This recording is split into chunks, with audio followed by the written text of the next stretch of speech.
My wife was showering when her trainer texted, "Thinking about yesterday." Steam rolled out from under the bathroom door like the house was exhaling. The fan rattled.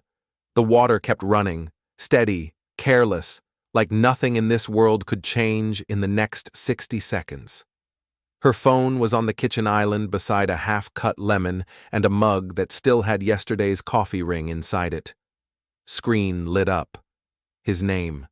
A single line that made my stomach go cold in a way I couldn't explain without sounding dramatic. So I didn't explain it. I just picked up the phone. The screen was unlocked. She'd been scrolling in the shower again, or she trusted me, or she'd gotten sloppy. Most people don't notice the exact moment they start believing rules won't apply to them. My thumb hovered over the keyboard. Before we dive deeper into this story, I have one small request. Please subscribe, drop a like, comment, and hit that hype button to boost this channel so more people can discover these incredible Reddit stories. I didn't feel brave. I felt clean, like I'd finally found the seam in a wall I'd been staring at for years. I typed as her, "Come over right now, he left for work." Then I put the phone down exactly where it had been, face up, like nothing had happened. Like I hadn't just pushed a domino and dared the whole line to fall. The shower kept running. I walked into the living room, sat on the couch, and waited with my hands flat on my knees. The TV was off. The silence was so complete I could hear the refrigerator make its little clicks and sighs like a tired animal. The doorbell rang exactly 20 minutes later. Not 19. Not 24. Exactly 20. I stood up. The shower stopped. I heard the curtain rip back on its rings. I heard her bare feet slap once, then twice on tile. I heard her voice, muffled through the door. "Babe, can you—" The bell rang again.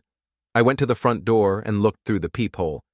He was there with the easy posture of a man who thought he belonged.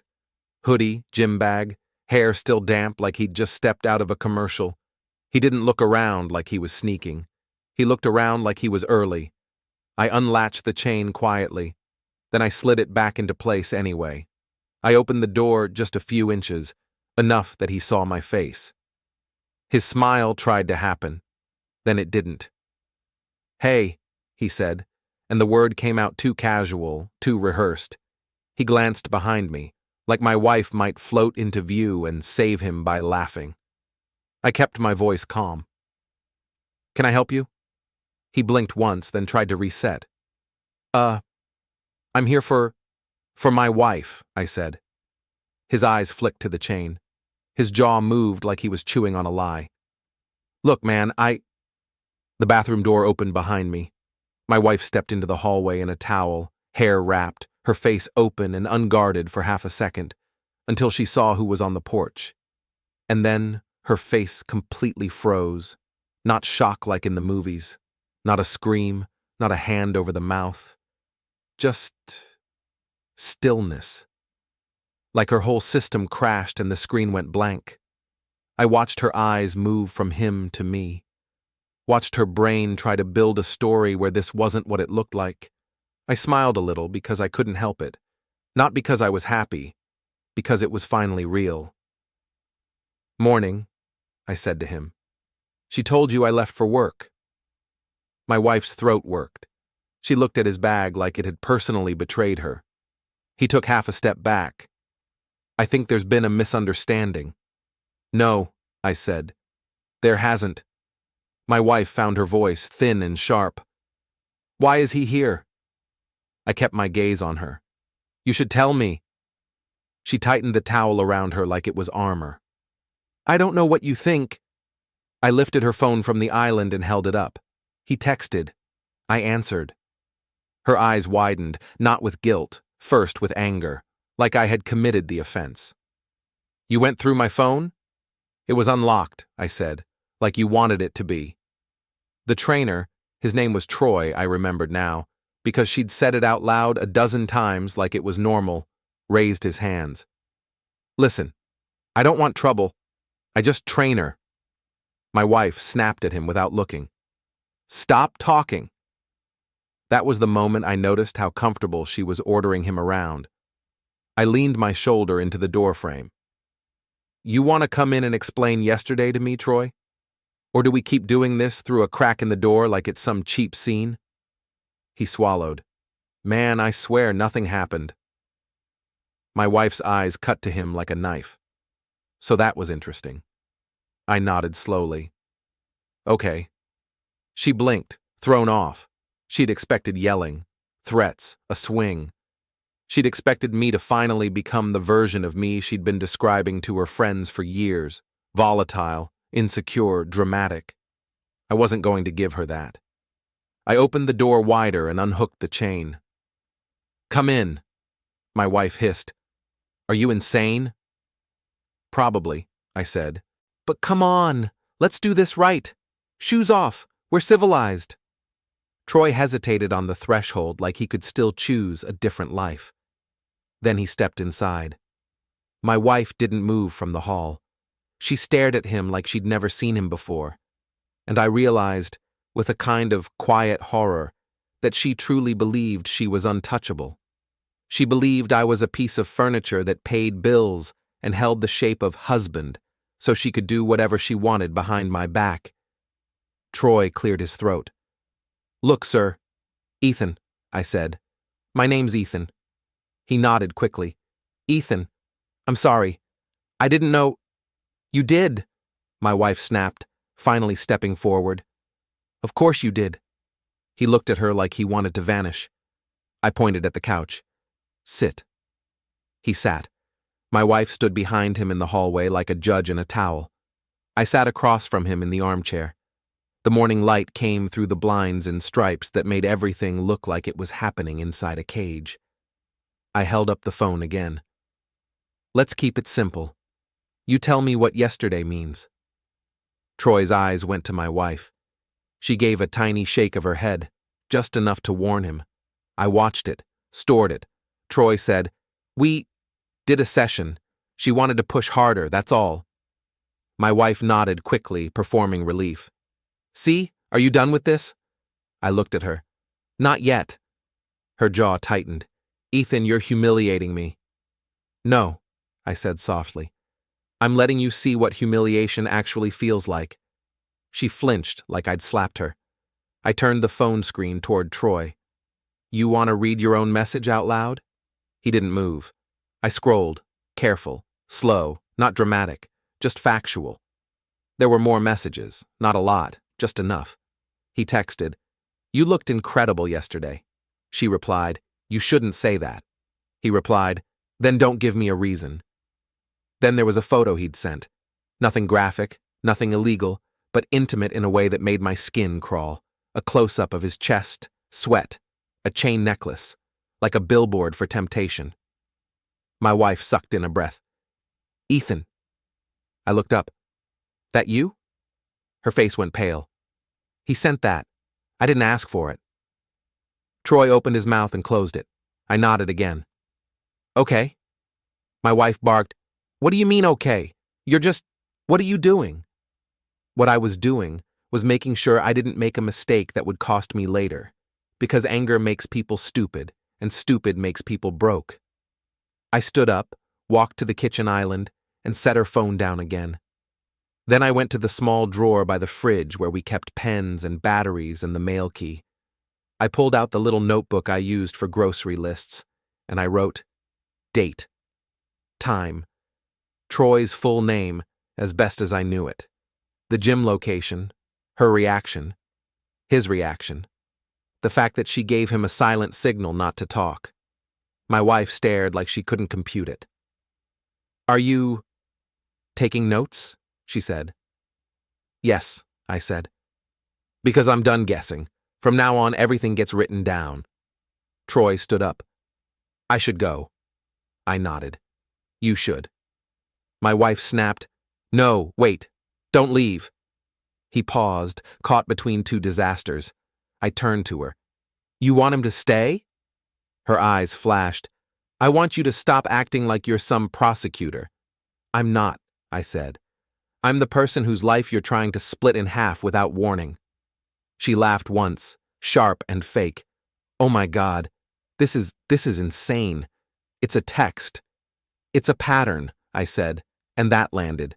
Not because she agreed, because she knew. I walked to the front door and held it open. Troy shuffled out like a kid leaving the principal's office. On the porch, he turned back, eyes wide with panic. "Ethan," he said, voice low. "I didn't know it was like this." I smiled, small and cold. Neither did I. He left. I shut the door. My wife stood in the hallway, towel clenched, hair dripping. She looked like someone who'd stepped out of a warm dream into winter. She said, "Give me my phone." "No," I said. Her eyes widened. "Excuse me?" "I'm not taking it," I said, calm. "I'm holding it. For now, you can have it back later." "You can't do that," she snapped. "Watch me." She took a step forward. "Ethan, you are not going to control me." I met her gaze. "I'm not trying to control you. I'm trying to survive you." Her mouth opened, but nothing came out. Then she did what she always did when she felt cornered. She tried to make me the villain. "You're creepy," she said. "You're obsessive. You're jealous. This is why people don't respect you." I felt it in my chest, that old familiar sting. The one she'd trained into me over years, little insults dressed up as jokes, little pushes that made me question my own reactions. I breathed in slowly. Then I said, "Get dressed. We're talking." Her eyes narrowed. "No." I didn't raise my voice. "Yes."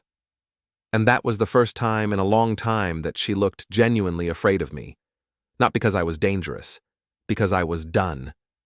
She got dressed like she was preparing for war, jeans, boots, a fitted sweater she wore when she wanted to look serious. She dried her hair and put on makeup because she couldn't stand looking like someone who'd been caught off guard. I made coffee. Not for her, for me. We sat at the dining table where we'd hosted friends and smiled like a normal couple. The table had little scratches from years of life. I stared at one of them while she started talking fast. "This is ridiculous," she said. "You answered my phone pretending to be me. Do you understand how messed up that is?" I took a sip of coffee. "Do you understand how fast he came over?" She blinked. "That doesn't mean anything." "It means he wasn't surprised," I said. "It means you've done this before." Her nostrils flared. "No."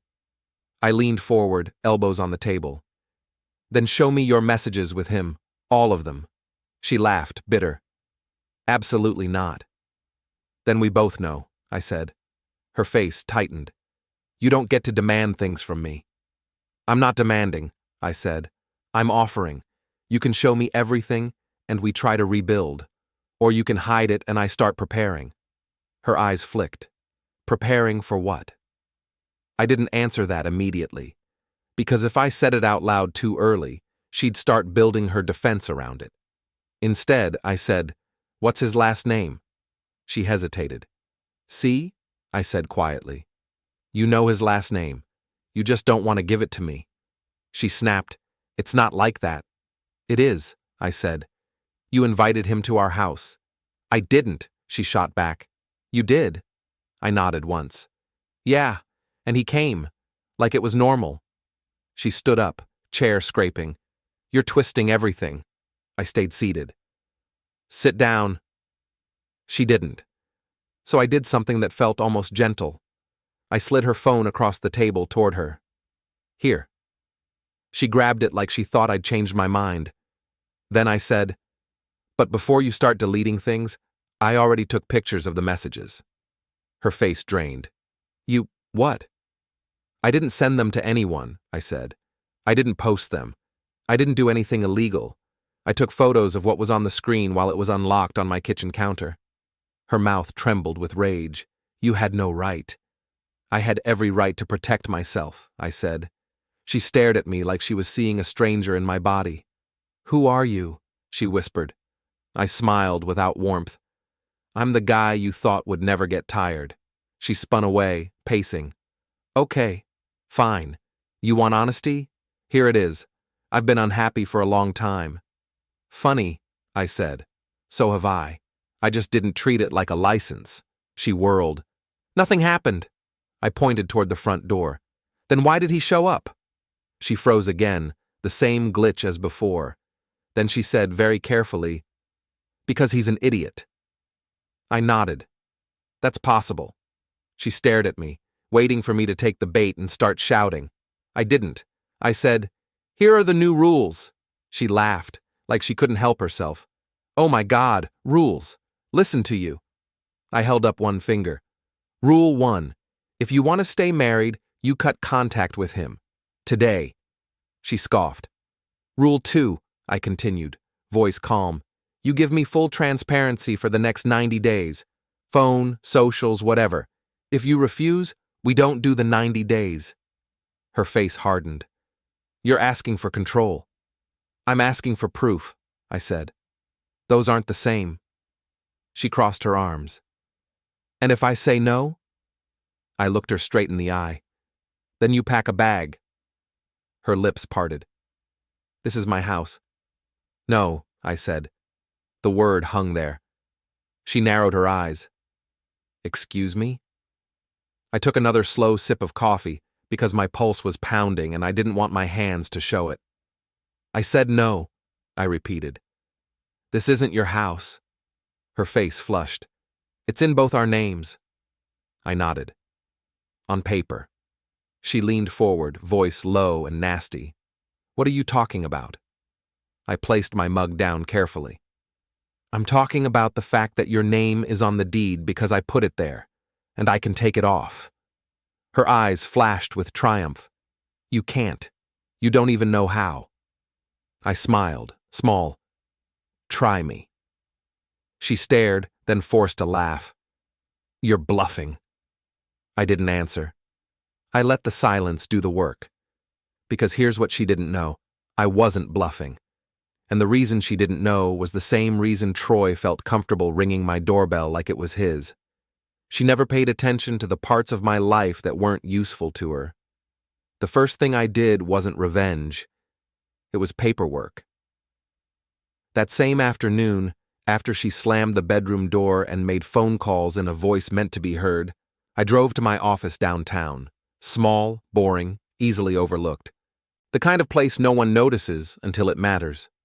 I'm not a cop, not a spy, not some action hero. I'm an insurance adjuster for commercial policies. The kind of job where you learn how people lie and how they trip over their own lies. You learn how to document, how to verify, how to speak calmly while someone is trying to pull your emotions out of you like loose threads. And you learn that if you don't write it down, it didn't happen. My wife, Lena, worked in marketing for a regional home improvement chain. She made good money, wore confidence like perfume, and treated our marriage like a brand she could manage. At my office, I opened a folder I hadn't touched in years. Inside were copies of the documents my uncle had insisted I keep. The purchase agreement for our house, the gift letter for the down payment, the trust paperwork that had paid for the first renovation, the promissory note Lena had signed without reading because she'd been excited and I'd said, "It's just to keep things clean." I hadn't planned this for revenge. I'd planned it because my uncle was the kind of man who survived a messy divorce and decided no one in his family would ever be caught unprepared again. I took the folder and drove to a lawyer's office across town, brick building, old brass plaque, a waiting room that smelled like paper and furniture polish. The receptionist looked up. Name? Ethan Cole, I said. She smiled politely. Have a seat. Mr. Harlan will be with you. I sat down and stared at the fish tank in the corner. The fish moved like nothing in the world was complicated. When Mr. Harlan called me back, he was in his 60s, sleeves rolled up, tie loosened. His office had stacks of files and a framed photo of him holding a big fish like he'd won something. He didn't ask me how I felt. He asked, "What happened?" So I told him the clean version. The version with timestamps, the version without dramatic language, the version that sounded like an incident report. When I finished, he nodded slowly. You have children? He asked. No, I said. He nodded again, like that simplified the math. And you want a divorce? I took a breath. I want to know what my options are if she tries to. I paused, searching for a word that didn't make me sound paranoid. If she tries to rewrite reality. Mr. Harlan leaned back. That's a good instinct. People get creative when they're scared. He opened my folder and scanned the documents. His eyebrows lifted. Your uncle set this up, he said. Yeah, I said. He said it was just in case. I thought he was being dramatic. Mr. Harlan tapped a page. This isn't dramatic. This is protective. He looked up. Your wife thinks the house is 50-50. On the deed it is, but you've got a documented separate property contribution and a promissory note for the portion she didn't pay. That matters. I nodded, slow. How much? He did quick mental math, then scribbled a number. It was enough that my throat tightened. Also, he said, flipping another page, this trust, it paid for the renovation. She doesn't even know it exists, does she? No, I said. He gave me a long look. Okay, next, evidence. You said you took photos. Good. Do not do anything sneaky from here. No breaking into accounts. No pretending to be her again. If it ends up in court, you want your hands clean. My hands are clean, I said. He nodded. They stay clean. He slid a yellow legal pad toward me. Here's what you do. You start a timeline. You write down everything. Dates, times, who said what. You save every text. You do not threaten her. You do not raise your voice in a way that could be misrepresented. You assume everything you say will be read by a stranger later. I stared at the pad. I asked, what about him? The trainer?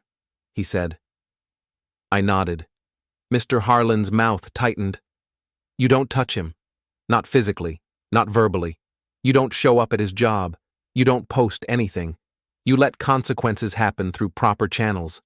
If he violated a workplace policy, that's between him and his employer. If he didn't, you still leave him alone. I nodded, though my jaw ached from clenching it. He leaned forward. You want revenge. I can see it. You're human. But the best revenge is to win without giving her ammunition. I stared at the fish photo on his wall and felt something in me settle. Okay, I said. Tell me how to win. I didn't go home right away.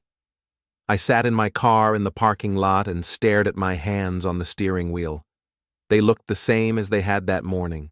Same skin, same scars from dumb projects around the house, same wedding ring, but I felt like I'd stepped into a different life and left the old one behind on the curb. When I pulled into our driveway, the garage door was open. That was unusual. Lena's car was there. So was another car, a small silver sedan I didn't recognize. My stomach tightened. I parked on the street and walked up quietly. Through the open garage, I heard voices. Lena's voice, sharp and high, like she was in performance mode. A man's voice answering, older, smoother. I stepped closer and peeked around the edge.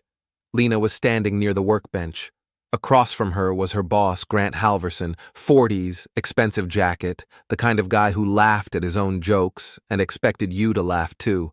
He was holding a folder. Lena saw me and froze. Grant turned and smiled like he'd been expecting me. Ethan. Hey, didn't mean to intrude. I walked in, calm. What's going on?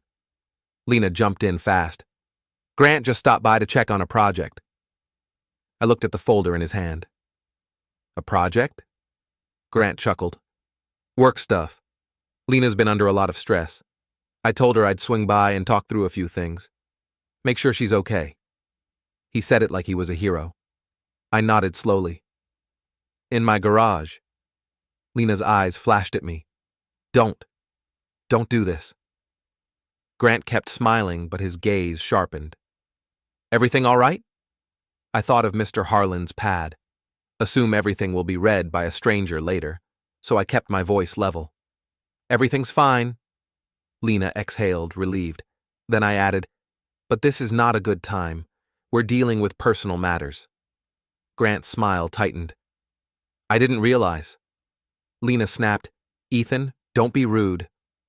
I turned to her. Rude is inviting people into our space without talking to me. Grant lifted his hands a little. Hey, no worries, I'll go. He stepped toward the driveway, then paused and looked at Lena. Call me, he said softly. It wasn't a boss talking to an employee. It was a man making a claim. Lena's face went tight. I will. Grant looked at me again, smile back in place. Take care of her, Ethan. Then he left. Lena whirled on me. What was that? That, I said. Was you doing it again? Her eyes went wide. Grant is my boss. Grant is a married man, I said. She flinched, and that told me everything I needed. I didn't yell. I didn't slam anything. I just said, pack a bag. Her face contorted. Are you serious? Yes, I said. She crossed her arms, defiant. No. You pack. I nodded. Okay. She blinked, thrown off by my agreement. I walked past her into the house. She followed, shouting, You don't get to throw me out because you're paranoid. I went into my home office and opened the filing cabinet, the one she never touched because it bored her. I pulled out the folder labeled Home. Then I pulled out another one labeled Accounts. She hovered in the doorway, breathing hard. What are you doing? Preparing, I said. Her voice rose. You're scaring me. I looked up at her. You should be scared. Not of me, of what you did. She swallowed. Nothing happened. I didn't argue. I just started making copies. By morning, Lena had shifted from anger to strategy. She made breakfast like she was resetting the timeline. Like if she scrambled eggs and poured orange juice, we'd wake up back in the life where I didn't ask questions. She even kissed my cheek. I turned my head slightly so it landed on air. Her smile faltered. Then she smoothed it back on. Can we talk like adults? She said. We did, I said. You didn't like the outcome. She sat across from me at the table and folded her hands like she was in a meeting. I made a mistake, she said. I shouldn't have let Troy get too friendly. I shouldn't have let Grant stop by. But you're taking this way too far. I took a sip of coffee. I'm taking it the exact distance it deserves. Her eyes narrowed. You're not perfect either. I waited. She leaned forward. You've been distant for years. You never... I held up a hand, calm. Stop. She blinked.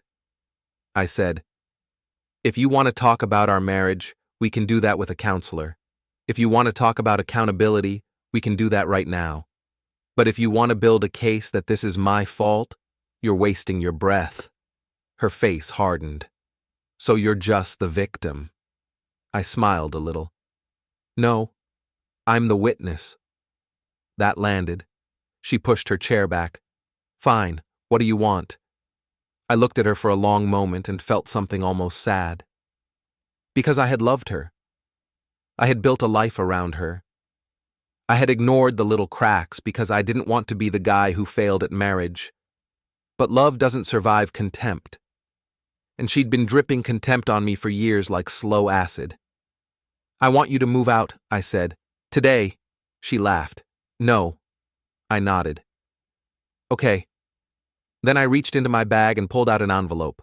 I slid it across the table. What's that? She asked, suspicious. A letter, I said. Her eyes flicked. From who? From my attorney, I said. Her face shifted, just a flicker of fear. You got a lawyer? Yes, I said. She snatched the envelope, tore it open, and read. As she read, the color drained from her face in stages, like someone turning down a dimmer. Her mouth moved silently on words. Notice of intent to file. Request for temporary orders. Documentation of separate property contribution. Request for preservation of assets. She looked up, shaking. You can't do this. I can, I said. She slammed the letter down. This is insane. I didn't raise my voice. You invited another man to my home. Then your boss showed up in my garage. You think I'm going to sit here and let you build a story where I'm the problem? Her eyes filled with angry tears. You're trying to ruin me. I leaned forward. You already started. I'm just finishing it. Her voice dropped low. If you do this, I will make you regret it. There it was. The real her. I nodded slowly like I'd expected it. That's why we're doing it this way. She stared at me like she wanted to throw the mug at my head. Instead, she stood up and walked out of the kitchen, phone already in hand, dialing someone. I watched her go and felt an odd calm. Because threats are only scary when you're unprepared. And I was prepared. Her first move was to call her sister. Her sister's name was Paige, and Paige had always treated me like I was a temporary employee in Lena's life. Something that could be replaced when the budget allowed. Paige showed up that afternoon without knocking. I opened the door and she walked in like she owned the air. "Ethan," she said, eyes bright with judgment. "What the hell are you doing?" I smiled politely. "Hi, Paige." She glanced around like she expected to see a film crew. "Lena says you're losing it." I nodded. "Lena says a lot of things." Paige stepped closer. "She said you're controlling her, that you went through her phone." "I answered a message," I said. Paige scoffed. "That's not normal." "Neither is her trainer ringing my doorbell 20 minutes after my wife tells him I'm gone," I said. Paige froze for half a second, then recovered. "That's," Lena explained. "It was a misunderstanding." I nodded. "Sure." She narrowed her eyes. "So what? You're divorcing her because of a text?" I walked to the kitchen, grabbed the notebook I'd been keeping, and opened to the page with the timeline. I didn't hand it to her, I just let her see it. Dates, times, names, incidents. Paige's face tightened. "You're keeping a diary?" "I'm keeping a record," I said. She shook her head like I was the crazy one. "You're obsessed." I leaned on the counter. "Paige, I'm going to say this once. Your sister is not a child. She made choices. If you're here to help her avoid consequences, you picked the wrong day." Paige's eyes flashed. "You think you're so righteous." "I think I'm tired," I said. "And I think you're used to bullying people who don't push back." She took a step forward. "You can't kick her out." "I didn't," I said. "I asked her to leave. She refused. Now lawyers will handle it." Paige's phone buzzed. She glanced at it, then looked up with a new kind of confidence. "Lena's attorney says you can't just take her off the house," she said. I smiled a little. "Good, she got an attorney. That means we're finally dealing with reality." Paige blinked, thrown off again. "You're enjoying this?" I shook my head. "No, I'm enduring it." She looked around, lips curled. "You're going to lose, Ethan. Lena doesn't lose." I held her gaze. Everyone loses eventually. Some people just don't know it until the bill arrives. Paige scoffed and walked out. I watched her leave and felt something tighten in my chest. Not fear. Focus. Because I knew what was coming next. Lena wasn't going to apologize. She was going to attack. Mr. Harlan's rule echoed in my head. Proper channels. So I took a proper channel. I drove to the gym where Troy worked. Not to confront him. Not to cause a scene. Not to swing fists or shout in the lobby. I walked to the front desk and asked to speak with a manager.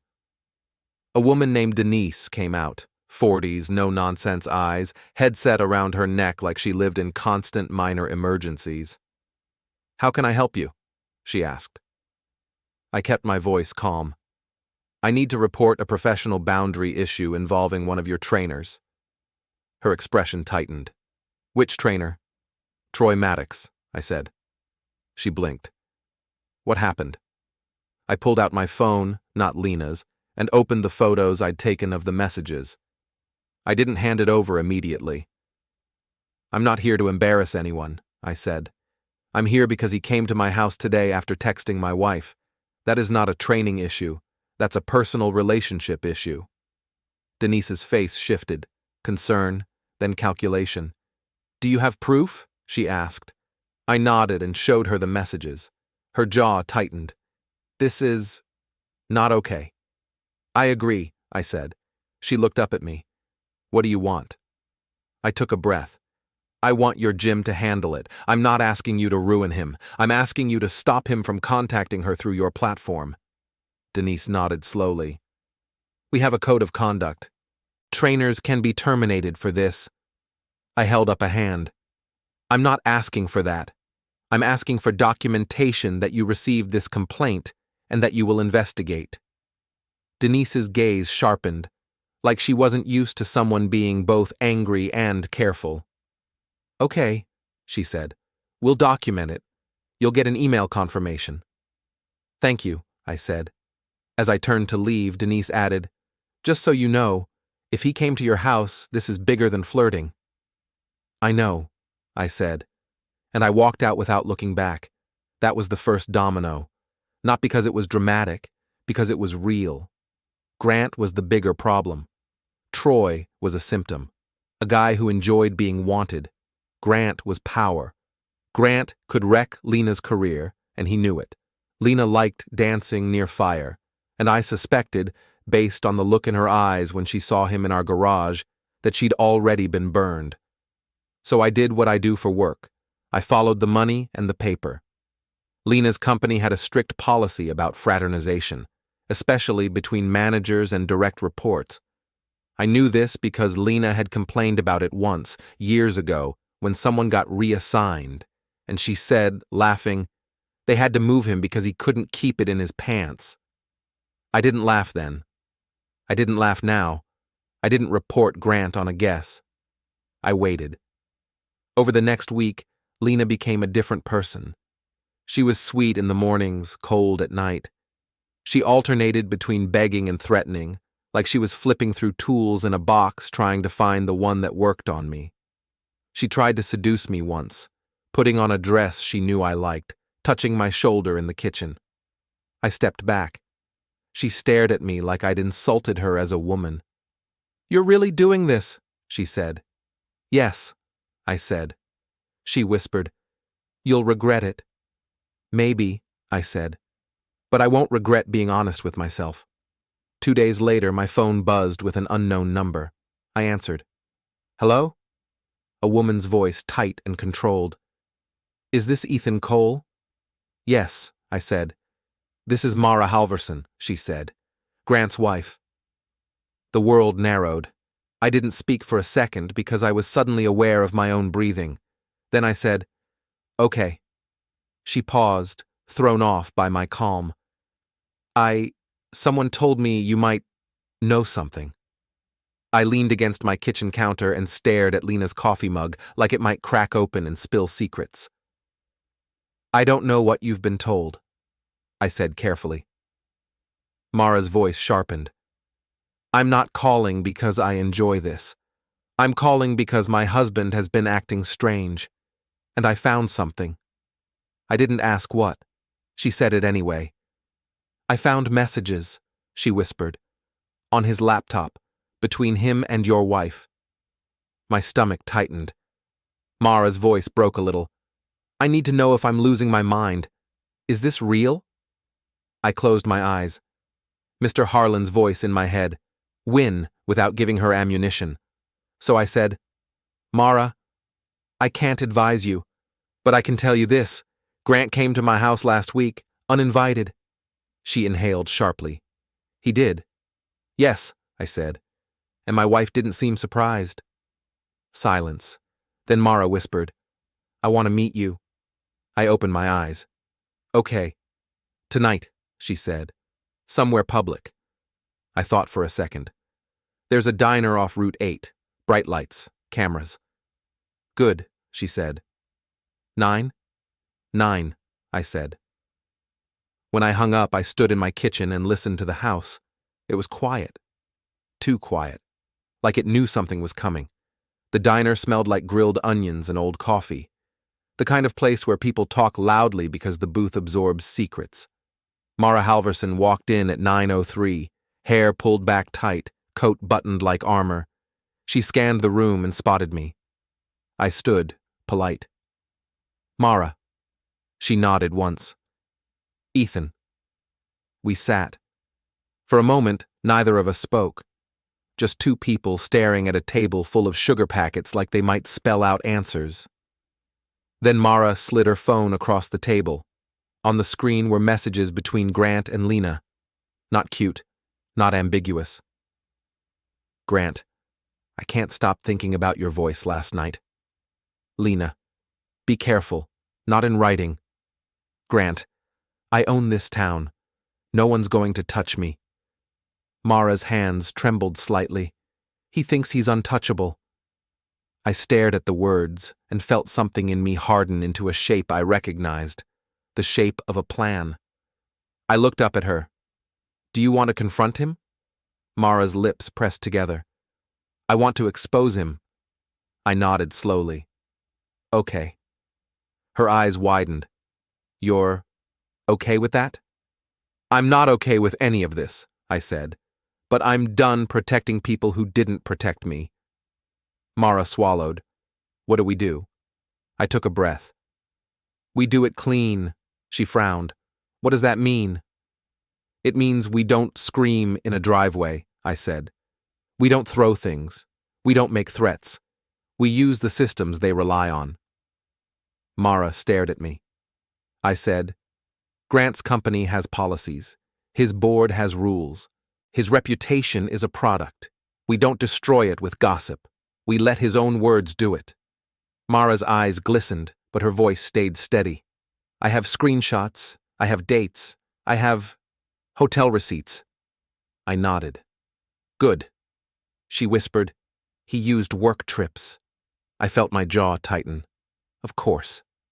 Mara looked at me, voice low. Your wife, she knew he was married.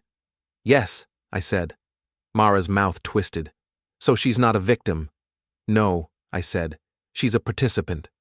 Mara's eyes sharpened. Then why do I feel like I'm the one apologizing? I met her gaze. Because decent people always try to make it make sense. She nodded, tears threatening. A waitress came by, asked if we wanted coffee. We both said yes, like we were normal. When the waitress left, Mara leaned forward. I want you to promise me something. What? I asked. Don't back out, she said. Don't let them talk you into silence. I stared at the booth's worn vinyl and thought of Lena's face freezing in the hallway. I looked up. I won't. Mara exhaled like she'd been holding her breath for weeks. Then she said, Grant has a quarterly leadership meeting tomorrow. All the regional directors, all the spouses are invited. My pulse kicked. She continued, They do a family night dinner before the meeting. It's a show. He loves it. I nodded slowly. Where? Mara told me. And in my mind, a door opened. Not a door to violence. A door to a room full of bright lights and witnesses. A room where the truth would have nowhere to hide. When I got home, Lena was on the couch scrolling like nothing in the world was wrong. She looked up and smiled like she was testing a mask.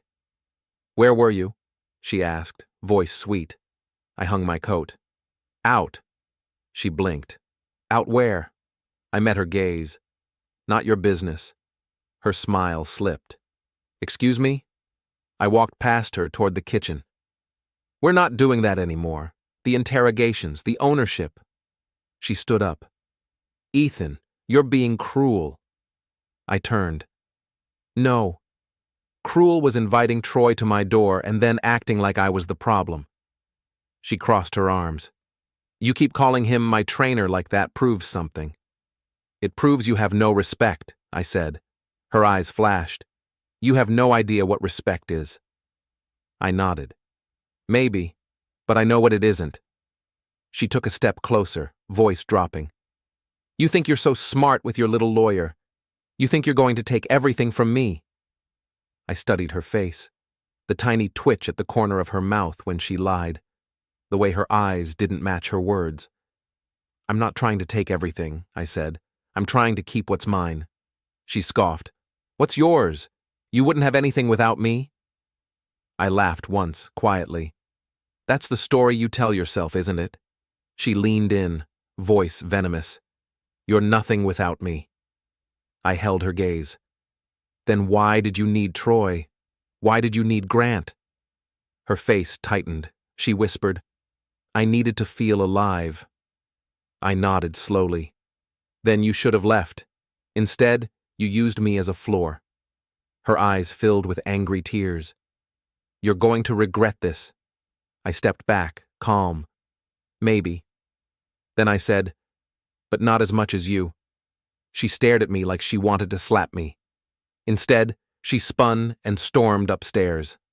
I listened to her footsteps, then the slam of the bedroom door. I didn't follow. I went into my office, opened my laptop, and started building the clean file. Timeline, documents, photos, witness names, diner meeting notes, gym complaint confirmation, a quiet file, a file that could survive a courtroom, a file that could survive her rewriting reality. Because that's what people like Lena do. They rewrite. They don't confess. They revise. The next morning, Lena came downstairs dressed like she was going to an interview. Blazer, earrings, lipstick precise. She poured coffee and didn't look at me. Then she said casually, "Grant invited us to dinner tonight. Family night before the leadership meeting." My pulse stayed steady because I'd already heard. I said, "No." She turned, eyes sharp. "What?" I said no, I repeated. She set her mug down slowly. "We're going." "No," I said again. "We're not." She laughed, incredulous. "You're going to embarrass me in front of my boss?" I stared at her. "You embarrassed yourself." Her eyes narrowed. "This dinner is important." I nodded. "Then go." She blinked. "Go?" "Go alone," I said. "Tell them whatever story you want." Her face tightened. "You're punishing me." "I'm giving you freedom," I said. "Isn't that what you wanted?" Her mouth opened, then closed.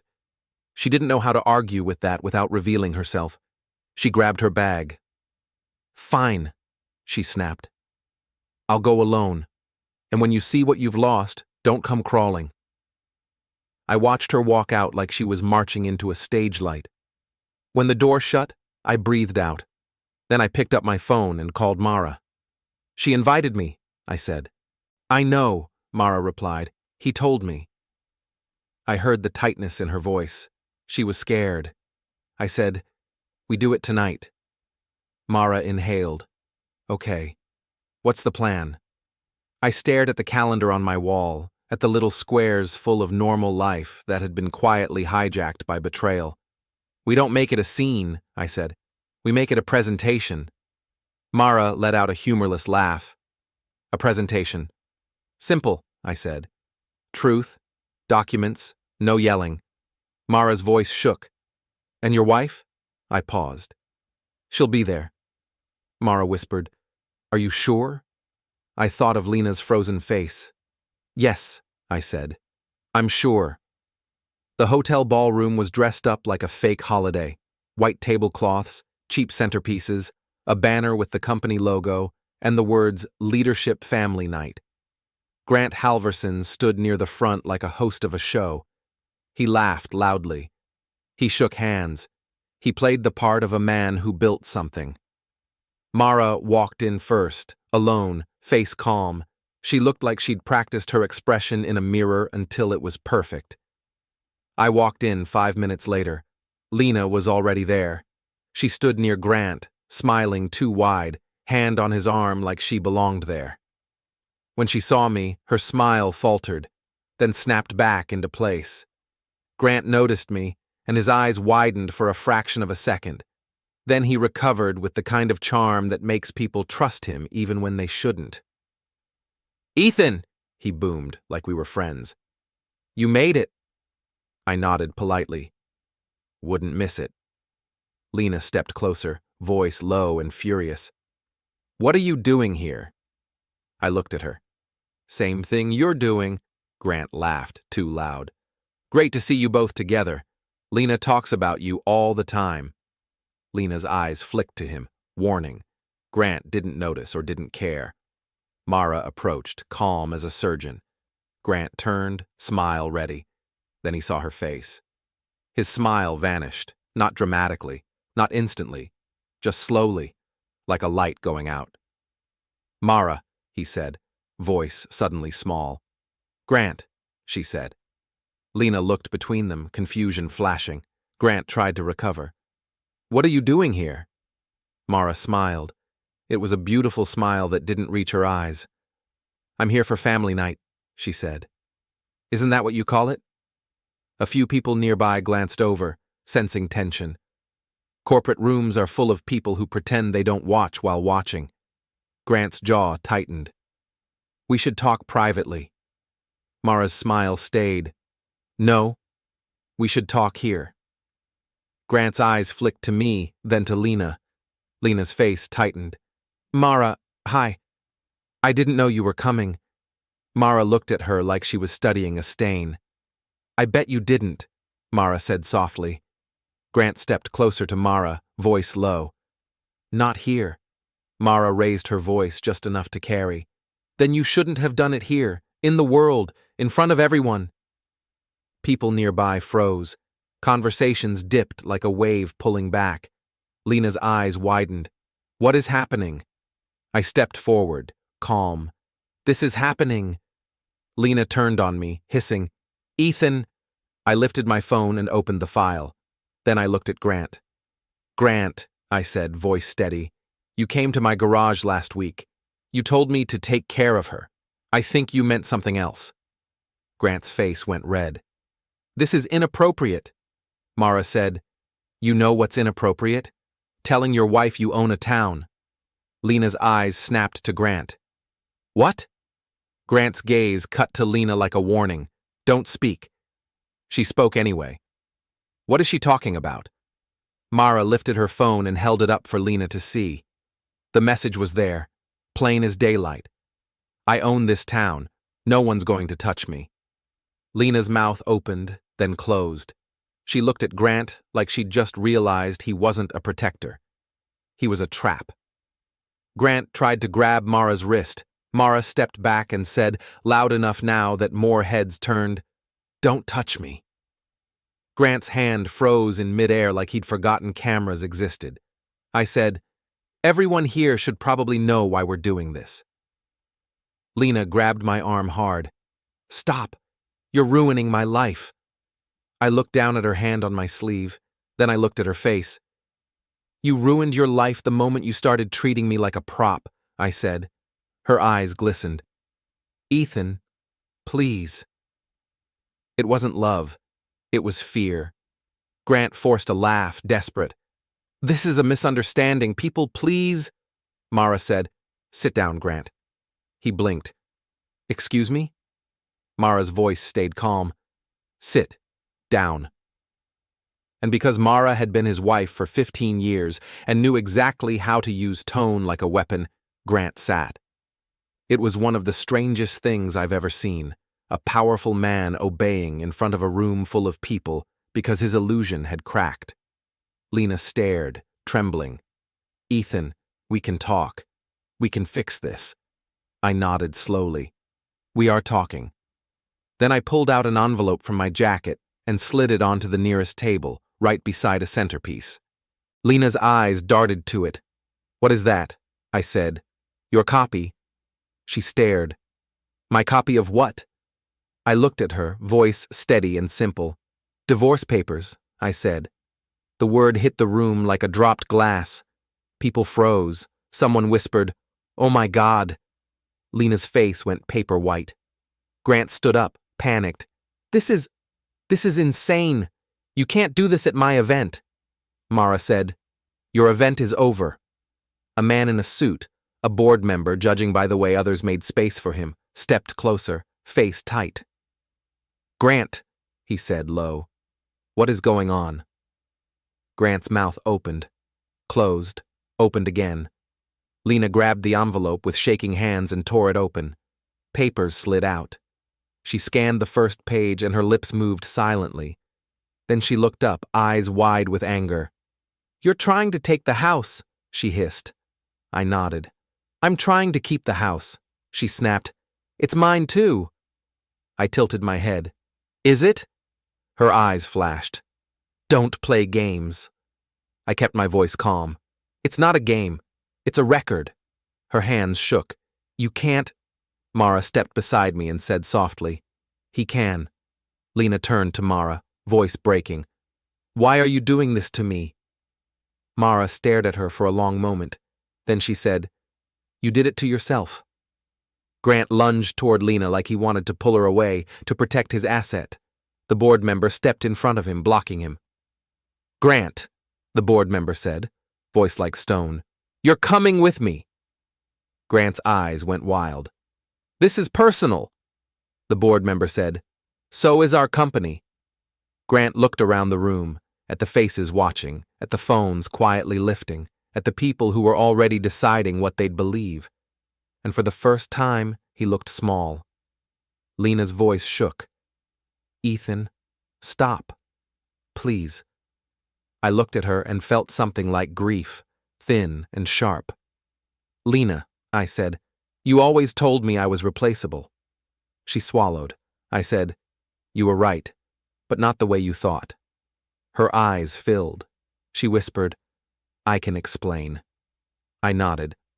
I'm sure you can. You're good at stories. She stared at me like she wanted to hate me but couldn't figure out how.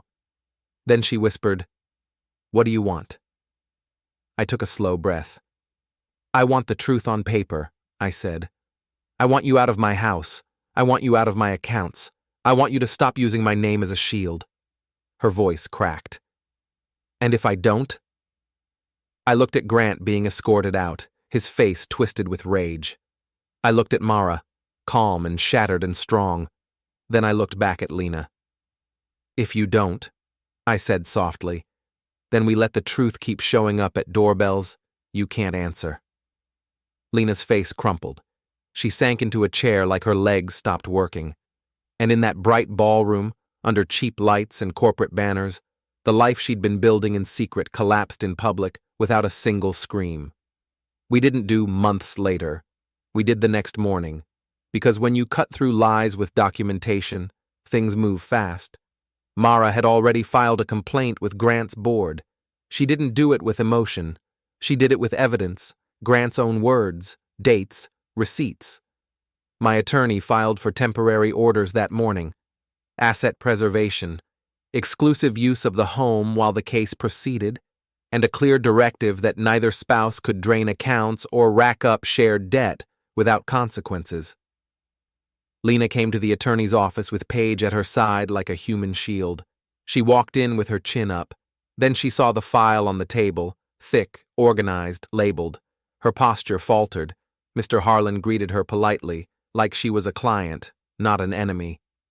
Ms. Cole, he said, please have a seat. Lena sat. Paige sat beside her, glaring. Mr. Harlan looked at me. Ethan, you ready? I nodded. Lena's eyes darted to me.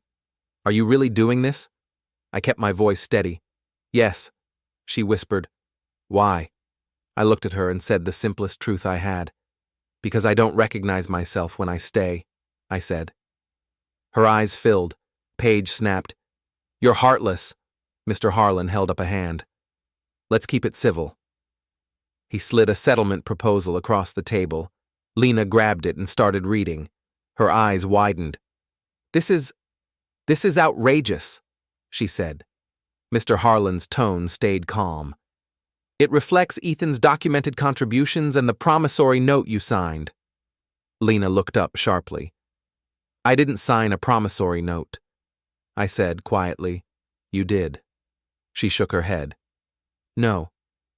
Mr. Harlan slid a copy forward. Her signature was there. Lena stared at it like it was written in a language she couldn't read. Paige leaned in, scanning, then looked up furious. This is a trick. Mr. Harlan said, It's a contract. Lena's voice trembled. Ethan, you planned this. I shook my head. My uncle planned this. I ignored it until you gave me a reason to pay attention. Her lips parted. So you've been waiting to destroy me. I leaned forward. No, I've been waiting for you to stop. She stared at me, tears slipping now. Paige whispered, Don't sign. Mr. Harlan said, You're free not to sign, but understand. Litigation will be more expensive, more public, and less predictable. Lena looked at me, voice small. If I sign, what happens? I said, you leave the house. You take your personal things, you keep your retirement, we split the joint account fairly. You stop contacting me except through attorneys. She whispered, and Troy? And Grant? I held her gaze. Not my problem. She flinched at the coldness, but it was the only honesty left. Her pen hovered over the signature line. Paige hissed, Lena! Lena lifted her head and looked at Paige like she was suddenly seeing her clearly too. Then she said, quietly, I'm tired. She signed. The sound of the pen on paper was soft, but it felt like an earthquake. Mr. Harlan nodded, businesslike. Thank you. We'll file this. Lena set the pen down and stared at her hands like they belonged to someone else. I stood up. Lena looked up, voice cracking. Ethan. I paused. She whispered, Did you ever love me? I looked at her for a long moment. Then I said the truth that hurt the most. I loved who I thought you were, I said, but that person doesn't show up anymore. Her face crumpled. I walked out without another word. That evening, I went back to the house alone. Not our house. My house. I walked through the rooms like I was seeing them for the first time. The couch where she'd laughed at my doubts. The table where she'd tried to reset the timeline with eggs. The hallway where her face had frozen. I opened the front door and let cold air rush in. Then I did something simple. I changed the locks. Not out of spite. Out of clarity. When I finished, I stood in the doorway and looked at the street. Cars passed. People lived their normal lives. No one knew that inside this house, a whole marriage had collapsed without a single dramatic fight. Just truth. My phone buzzed. A message from an unknown number. I opened it. It was Troy. Just 2 words. I'm sorry. I stared at it for a moment, then deleted it. Not because I forgave him, because he didn't matter. Another buzz. Mara. Grant resigned, her message said. Board meeting was brutal. He's done. I read it twice. Not because I didn't understand, because part of me still couldn't believe consequences were real for people like him. I typed back, You okay? She replied, No, but I will be. I put my phone down and stood in the quiet. Then the doorbell rang. Once, I didn't move. It rang again. I walked to the door, looked through the peephole. Lena stood on the porch with a small suitcase, face pale, eyes red-rimmed. Paige wasn't with her. No backup, no performance, just her. I opened the door. She looked up at me like she was about to say 1,000 things. Then she saw the new lock. Her eyes widened. You changed it, she whispered. I nodded. Yeah. Her throat worked. I left some things. I stepped aside. Come get them. She hesitated, then walked in slowly like the house might reject her. As she passed me, she whispered, I didn't think you'd actually do it. I closed the door behind her and said quietly, That was your problem. She flinched. She walked through the living room, touching the back of the couch like it might bite. She went upstairs, grabbed a few boxes she'd already packed earlier in the week, things she'd been preparing to take once she won. She came back down, arms full, eyes fixed on the floor. At the doorway, she paused. She looked at me and whispered, Was it worth it? I stared at her. I thought of that morning, the steam, the phone, the bell at exactly 20 minutes. I thought of the ballroom lights and her face when the paper hit the table. I thought of the sound of her pen signing away the life she'd treated like a toy. I said, Yes. Her face tightened, like the word cut deeper than any insult. She swallowed. You're cold. I shook my head. No, I'm clear. She stood there trembling, then whispered, I hate you. I nodded once. I believe you. She blinked, thrown off by my agreement again. Then she stepped out onto the porch with her boxes. Before she walked away, she turned back one last time, voice shaking. "You set me up," she whispered. I met her gaze. "You set yourself up," I said. "I just stopped catching you." Her eyes filled, but she didn't argue. She walked down the steps. At the end of the driveway, she paused again, looked back, and for a second, she looked like the woman I'd once thought she was. Then her face hardened, and she kept walking. I shut the door. I stood in the quiet, and for the first time in a long time, the quiet didn't feel like a threat. It felt like peace.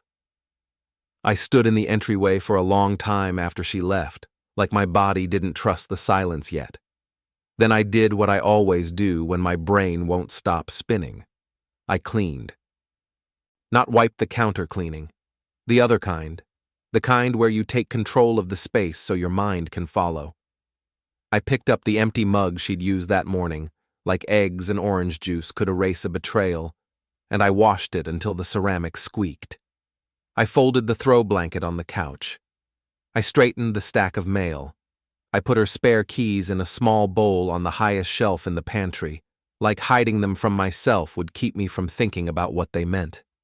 When I was done, the house looked staged, like nobody lived here, like nothing had happened. That's when the doorbell camera pinged again. Motion, not a ring. I checked my phone. Lena was back at the sidewalk, not on the porch. She wasn't approaching the door. She was just standing there, staring at the house like she was waiting for it to change its mind. Then she looked down at her own phone, typed something fast, and walked away. My phone buzzed a second later, a message from her. "You forgot to tell me what you did with the safe." I stared at it. The safe, not the little lockbox people keep passports in. The wall safe in the closet behind the old winter coats, installed by my uncle when I bought the place. Lena had joked about it once. "Are you hiding gold in there?" I hadn't answered because the truth was boring. I kept documents in it, backup drives, a spare checkbook, a copy of the promissory note she'd signed, things that only mattered when the floor dropped out. My fingers hovered over the keyboard. I didn't type anything. I walked upstairs, opened the closet, moved the coats aside, and spun the dial. Inside was exactly what I remembered. Except one thing. The small velvet box was gone. I stood there with my hand still on the door. The velvet box had belonged to my mother. It wasn't jewelry store expensive. It was personal expensive. It held a watch that had been passed down, the kind of object that carries more weight than it should because it's tied to a person you can't call anymore. I knew I hadn't moved it. I knew I hadn't taken it to the lawyer, which meant Lena had. Not today. Not after she got caught. Before. She'd been packing for an exit that didn't include me, and she'd been quietly taking what she wanted while she still had access. My throat tightened in a way that surprised me, not rage, something cleaner and sharper. Confirmation. I took a photo of the safe's contents as is, then another of the empty space where the box had been. Then I did the most boring, powerful thing a person can do in a crisis. I called my attorney. Mr. Harlan answered on the second ring like he'd been waiting. "Ethan." "She took something from the safe," I said. His voice stayed steady. "What did she take?" "A family item," I said. "Not joint property, not something you split." He paused. "Do you have proof it was there?" "Yes," I said. "Photos from last year, and a dated inventory I made when we did the renovation. My uncle was intense." Mr. Harlan exhaled. "Good. Do not accuse her in writing. Do not threaten. You document, and we handle it." I looked at the empty space again. She texted asking about the safe. Mr. Harlan's tone tightened. "That's useful. Save it." I did. Then I sat on the edge of the bed and stared at the wall until my eyes hurt. I kept thinking about how she'd asked me. Was it worth it? And how she'd already been quietly stealing pieces of my life while pretending I was the one overreacting. That's when the doorbell finally rang. Not motion. A ring. I opened the app and looked. A uniformed officer stood on my porch, one hand resting near his belt, posture neutral. Beside him was Lena, face composed, holding her phone like a shield. My stomach dropped for half a second, old reflex, until I remembered what Mr. Harlan had told me. Hands clean. I opened the door. "Mr. Cole?" the officer asked. "Yes," I said. "I'm Officer Daniels," he said. "Your wife requested a civil standby to retrieve personal belongings. She says you changed the locks." I nodded. "I did." The officer looked at Lena. "Ma'am, you said you still have items inside." Lena's eyes locked on mine. "He's keeping my property." I kept my voice calm. "She retrieved boxes earlier. If she has a list of items she believes are hers, she can provide it. I'll cooperate. I just won't do it alone with her." The officer's gaze sharpened. He'd heard versions of this 1,000 times. He said, "Do you have a list, ma'am?" Lena hesitated. Just a beat. Then she said, "I don't need a list. It's my home." The officer's tone stayed polite but firm. "It's not about need. It's about clarity." Lena's jaw tightened. I said, "Officer, I'm happy to let her retrieve personal items, clothing, toiletries, things like that. But I'm not allowing her to remove documents, electronics, or anything disputed without an agreement in writing." Lena's eyes flashed. "You can't decide that." I looked at the officer. "There are temporary orders filed," I said, and handed him a copy from the folder by the door. "Asset preservation." He scanned it quickly. His posture shifted slightly. Less, "This is a petty argument," and more, "Okay, this is structured." He handed it back. "All right, here's what we'll do. Ma'am, you tell me exactly what you need. You get it. No extras. Mr. Cole, you cooperate. We keep it calm." Lena stared at me like she wanted to force me to break character. I didn't. She named a few items: coat, boots, a laptop bag. The moment she said, "laptop," I said, "No, that's disputed. It's tied to joint accounts and work." Lena's voice rose. "It's mine." The officer held up a hand. "Ma'am, calm." Lena swallowed her anger like it tasted bad. "Fine," she snapped. "Just my coat and boots." We went upstairs together with the officer behind us. Lena moved through the room like she was walking through an old life she planned to deny later. She grabbed her coat, her boots, a small jewelry tray. I watched quietly, saying nothing. Then she paused at the closet. Her eyes flicked toward the coats, toward the safe. The officer noticed. "Everything all right?" Lena smiled too quickly. "Yes," I said, calm. "Actually, no." Both of them looked at me. I kept my voice steady. "Officer, there was an item in a safe in this closet. It's missing. It's not marital property. It's a family heirloom. She texted me about the safe earlier tonight." Lena's face tightened. "Are you serious right now?" The officer's gaze sharpened. "Ma'am, did you take something from a safe?" Lena snapped, "No." I didn't argue. I didn't accuse. I just pulled up the message and showed the officer. He read it, expression unreadable. He said, "Ma'am, if there's an allegation of theft, that's separate from a civil standby. I'm not here to investigate, but I'm also not going to ignore a statement like that." Lena's eyes went wide. "He's lying." I looked at the officer. "I'm not asking you to arrest anyone," I said. "I'm asking you to document that this concern was raised while you were present." The officer nodded once. "I can document." Lena's mouth opened, closed. She looked at me like she'd misjudged the kind of fight this would be. Then she said, voice low, "You're really going to do this?" I met her gaze. "You really already did." She grabbed her things and walked out with the officer. At the door, she turned back one last time. Her eyes were wet, but her face was hard. "You think you won?" she whispered. I didn't smile. I said, "No, I think I stopped losing." She left. And for the first time that night, I slept, lightly but honestly, in my own bed. I woke up before sunrise to another ping from the doorbell camera. Not Lena, a courier, a cardboard envelope. I opened the door, took it, and brought it inside. No return address, just my name. My hands went cold again, the way they had the first time I saw Troy's text. I opened it carefully. Inside was the velvet box, my mother's, and a note. One sentence, written in tidy, deliberate handwriting, I recognized immediately. Not Lena. Mara. The note read, "Grant kept it in his desk. I thought you should have it back." I sat down at the kitchen table and stared at the box like it was a live thing. Grant had taken it, which meant Lena had taken it first, or at least removed it, and then it had ended up with him. Whether she gave it to him, or he demanded it, or she offered it like a trophy, it didn't matter anymore. What mattered was this. They hadn't just disrespected me. They'd treated my life like a supply closet. I opened the velvet box.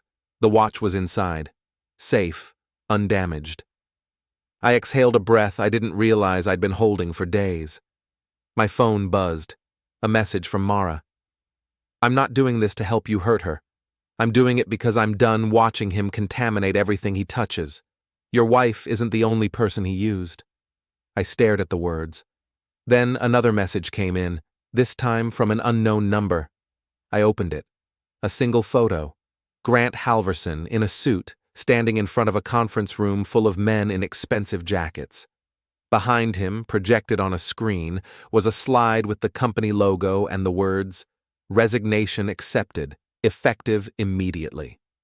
Under the photo, 2 words, "Goodbye, King." No signature, but I didn't need one.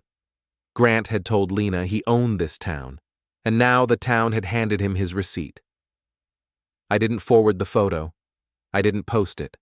I didn't celebrate loudly. I just placed the velvet box back in the safe, closed the door, spun the dial, and felt something deep inside me finally lock into place. Not revenge, justice. The kind that doesn't need shouting. The kind that doesn't need a crowd.